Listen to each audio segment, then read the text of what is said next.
Шоло медиа порталының көрермандары, биринчиден быйылкы жылыбыз жакшы жылдардан болду деп эсептейбиз. Быйылкы жылда биз өзүбүз бирок ойлогон тилектер, көп максаттар бар болчу, бирок ошолордун бардыгы кандайдыр бир деңгээлде ишке ашты, кандай бир деңгээлде Кудайдын буйругу ишке ашпай калды. Ошонсондой быйылкы жетпеген ийгиликтерге Кудай буйруса эмдиги жылы жетебиз деген ниеттерибиз бар.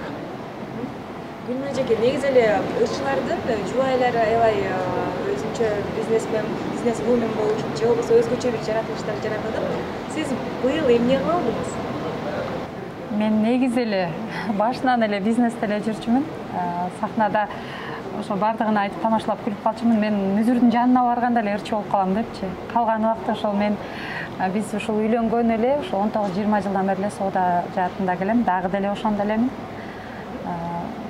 Мен үчүн мындай өзгөчө бир нерсе жарата алдың деген нерсе жок да. Бул менин көнүмүш адатыма айланып калды. 2022 аябай жаңылыктарыбыз көп. Буйруса сиз айтмакчы концерт дагы беребиз. Андан дагы шоу бизнеске болгон биздин чыкпай жүргөн ырларыбыздын баары, катып жүргөн, пачкалаган ырларыбыздын баарын чыгармакчыбыз.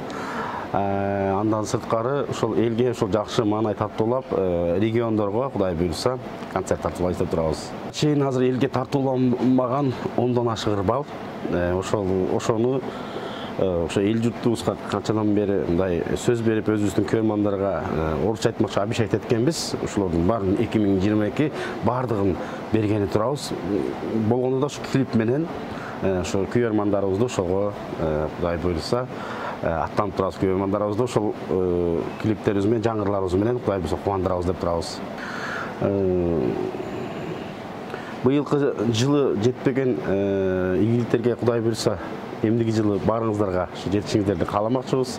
Кыргызстаныбызда дайыма тынчтык болсун, жакшылыктар болсун, жана ошондой эле ар бир үйдө жакшы ырлар жаңылып турсун.